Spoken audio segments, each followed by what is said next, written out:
En las sombrías tierras de Transilvania, donde los relatos de vampiros y hombres lobo se entremezclan con la oscura realidad de los asesinos en serie, emerge la espeluznante figura de una condesa de linaje noble, conocida como la Condesa Sangrienta. Bajo el manto de la noche, llevó a cabo una siniestra búsqueda de la eterna juventud a través de un récord macabro, más de 600 asesinatos. Por esta razón, es considerada como la más nefasta depredadora en la historia del crimen. Erzsébet Báthory, cuyo deseo de eterna belleza la llevó a un oscuro camino, en una era donde la juventud era el tesoro más preciado y la edad un enemigo implacable.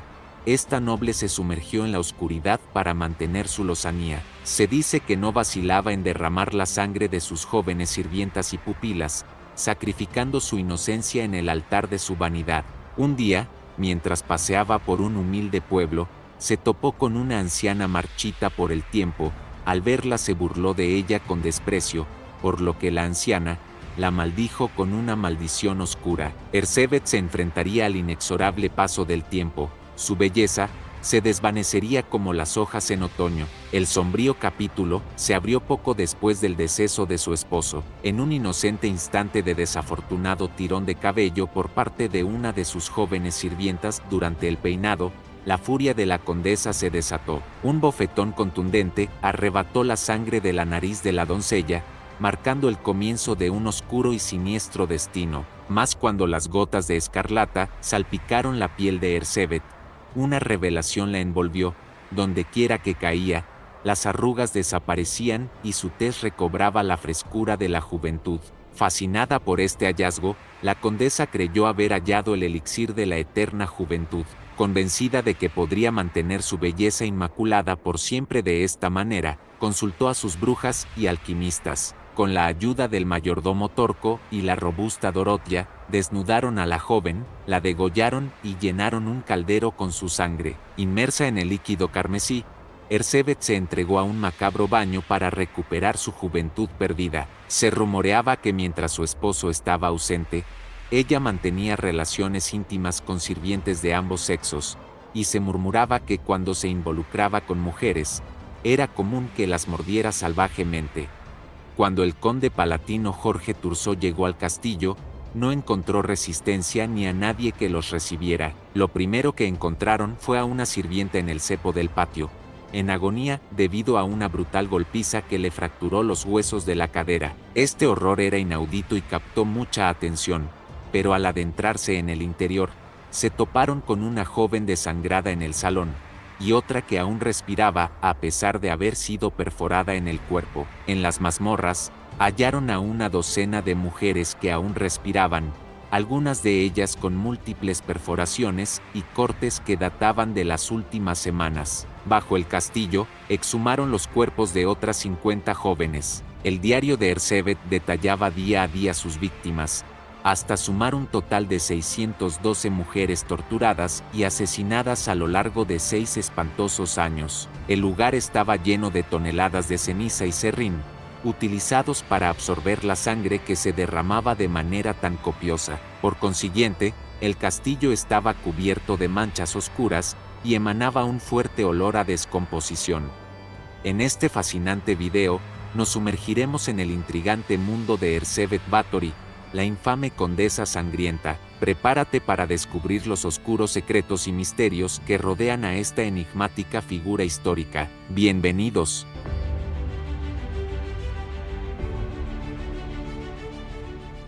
Proveniente de una de las familias más arraigadas y opulentas de Transilvania, los Erdeli, vio la luz por primera vez. Sus progenitores, los condes Ana y Jorge Báthory, eran primos entre sí. Desde temprana edad, padeció de ataques epilépticos, fenómeno que en aquel tiempo se interpretaba como manifestaciones demoníacas o sobrenaturales. A la edad de 11 años, fue comprometida con su primo Ferenc Nadasdy, quien contaba con 16 años en aquel entonces, aunque lo convencional habría sido que se sometiera a las tradiciones matrimoniales de la época, renunciando a cualquier forma de educación formal.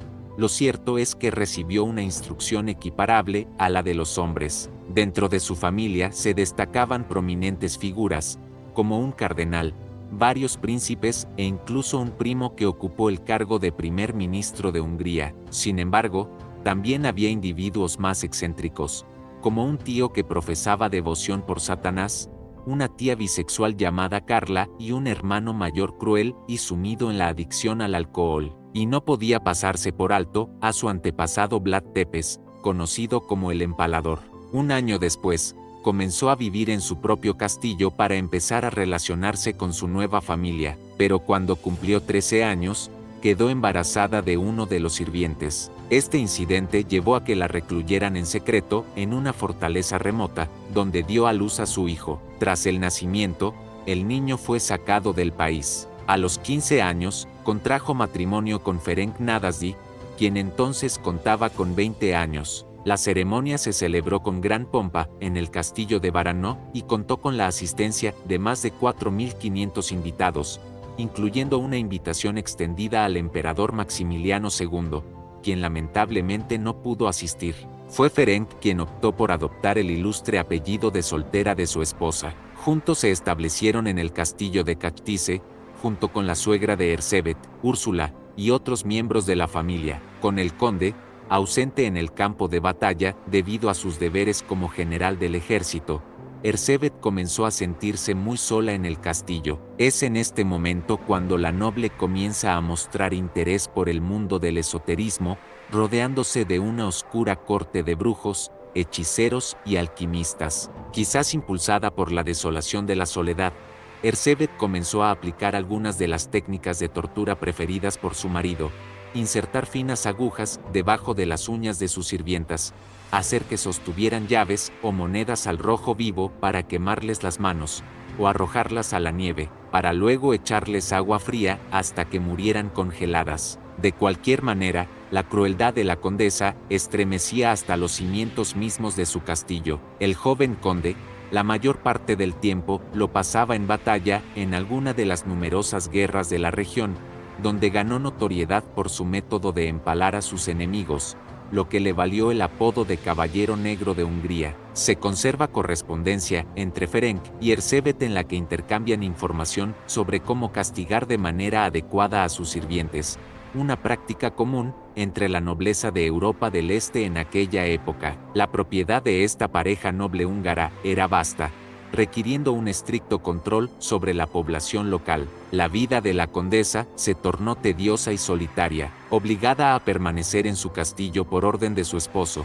Erzsébet intentaba escapar por diversión, logrando hacerlo en varias ocasiones y viviendo algunas aventuras, como una fugaz escapada con un joven excéntrico conocido como el vampiro, debido a su peculiar aspecto y vestimenta. Dentro de los muros del castillo, Erzsébet rodeó de extraños sirvientes con los que llevó a cabo experimentos relacionados con la brujería y la alquimia. Entre ellos se encontraba una bruja llamada Dorcó y la antigua nodriza de Erzsébet, Joilona, quien comenzó a aconsejar a la condesa sobre el uso de la sangre para mantener la juventud. Durante ese tiempo, Erzsébet comenzó a torturar a sus sirvientas con métodos cada vez más retorcidos. Debido a las constantes actividades bélicas de Ferenc, ellos raramente se encontraban, lo que resultó en un largo lapso de tiempo antes de que la condesa diera a luz a su primera hija, Ana, 10 años después de su matrimonio. En los 9 años siguientes,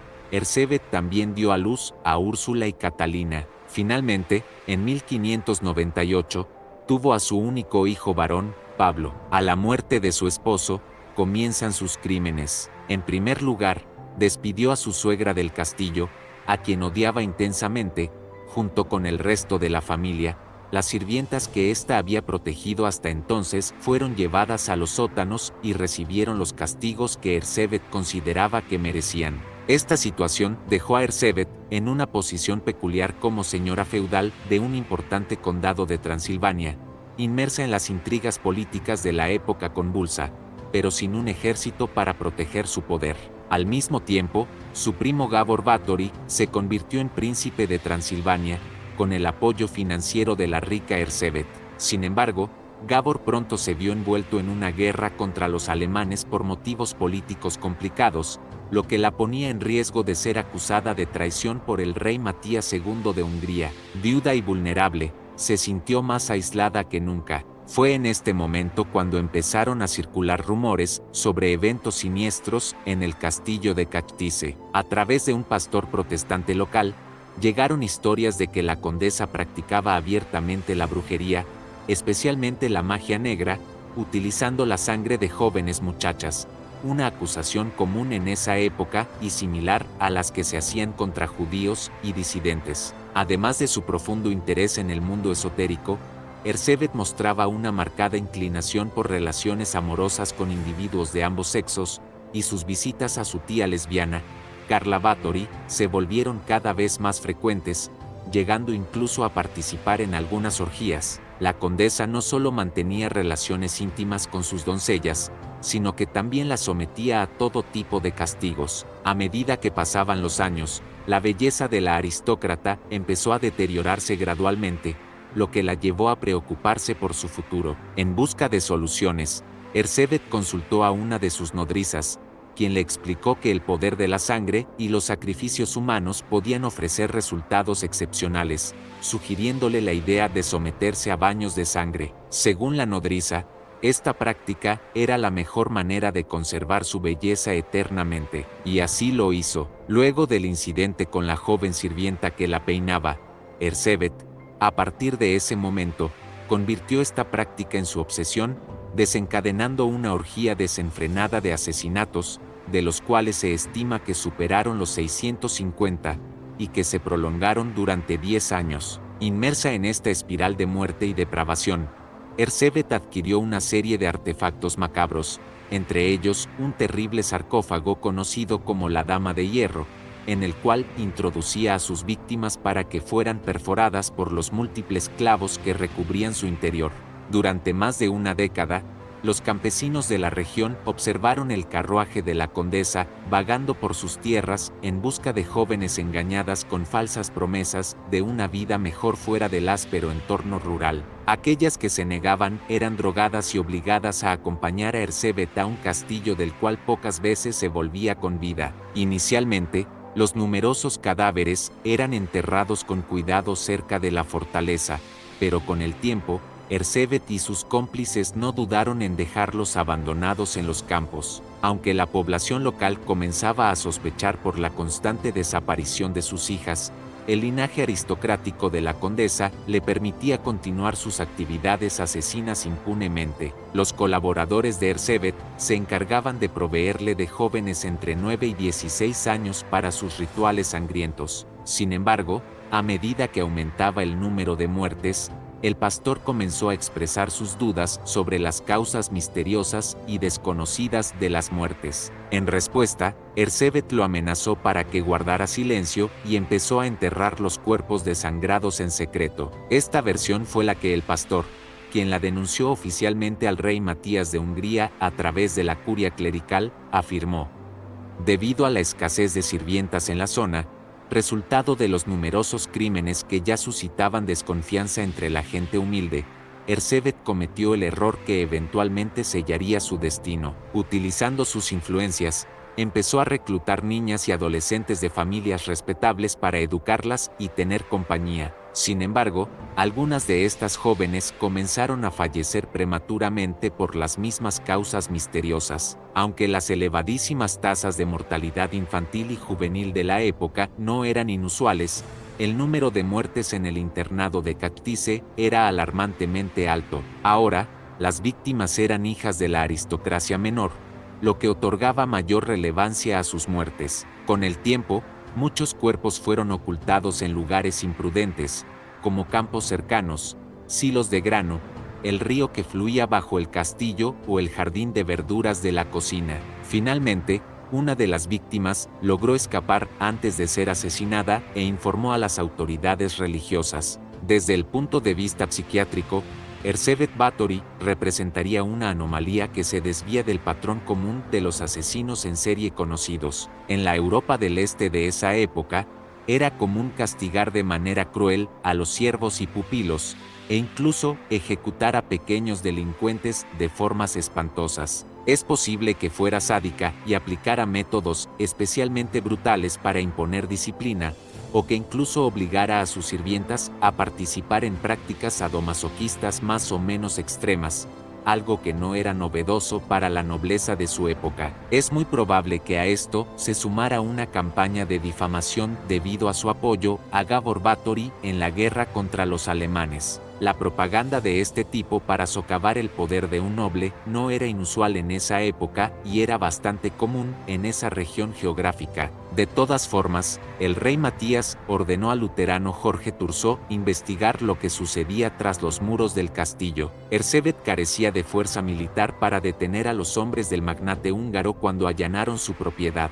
La tragedia se confirmó cuando encontraron numerosas jóvenes torturadas en diferentes estados de desangramiento y un montón de cadáveres en los alrededores. Se descubrió que bebía la sangre de sus víctimas y se bañaba en ella, todo con la esperanza de conservar su juventud y belleza eternamente. Además, el informe redactado por Thurzó mencionaba el espantoso olor del sótano y la presencia de máquinas de tortura de la época. El juicio por estos horribles crímenes tuvo lugar en Vitka, ubicado en la actual Eslovaquia. La aristócrata se negó a declararse inocente o culpable, y ni siquiera compareció, amparándose en sus derechos nobiliarios. Sin embargo, sus colaboradores, mayordomos y otros miembros del servicio que no habían sido víctimas de las torturas de Erzsébet, fueron obligados a testificar.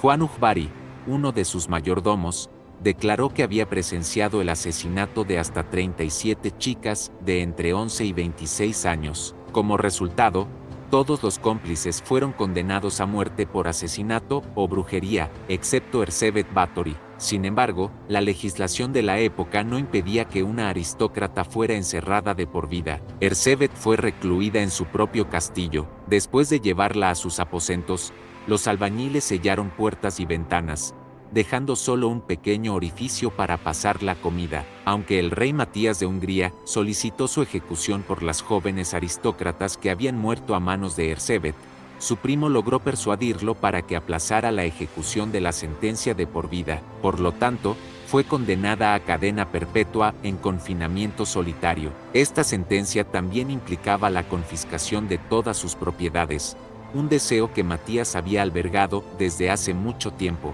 Uno de los carceleros la encontró tendida en el suelo, boca abajo. La condesa Erzsébet Báthory estaba muerta después de haber pasado 4 largos años encerrada, sin ver ni siquiera la luz del sol. Se pretendía enterrarla en la iglesia de Kachtice, pero los habitantes locales consideraron una aberración que la señora infame fuera sepultada en el pueblo y, además, en tierra sagrada. Finalmente, siendo uno de los últimos descendientes de la línea Exe de la familia Báthory, la llevaron a ser enterrada en la cripta de la familia Báthory en el pueblo de Exe, en el noreste de Hungría, el lugar de origen de la poderosa familia. La ubicación de su cuerpo es desconocida en la actualidad. Todos sus documentos fueron sellados durante más de un siglo y se prohibió hablar de ella en todo el país. Con esto concluye la historia de terror de la Condesa Sangrienta, cuyos más de 600 asesinatos y torturas solo lograron sembrar el horror. La supuesta belleza que su nodriza le había prometido le sirvió de poco o nada en su tumba. La historia de la Condesa Báthory es un sombrío recordatorio de los extremos a los que puede llegar la obsesión y la crueldad cuando se combinan con el poder y la impunidad. Su historia nos lleva a reflexionar sobre muchos aspectos de la condición humana. Nos recuerda la fragilidad de la mente humana y cómo el poder, en manos equivocadas, puede corromper y distorsionar el juicio moral de una persona. También nos obliga a confrontar la realidad de que el privilegio y la posición social no son barreras contra la maldad, y que la historia está manchada por figuras cuyas acciones trascienden su estatus. Además, la leyenda de la Condesa Báthory destaca la intersección entre la historia y el mito. A lo largo de los siglos, su figura ha sido envuelta en un aura de misterio y horror, alimentando la imaginación popular y sirviendo como tema para numerosas obras de arte, literatura y cine. Si este recorrido por la fascinante historia de la Condesa Báthory te ha dejado intrigado o te ha brindado nuevas perspectivas, te invito a dejar tus comentarios y compartir tus reflexiones. No olvides darle like, suscribirte para más contenidos y activar la campana de notificaciones. Gracias por acompañarnos en este viaje. Hasta la próxima aventura histórica.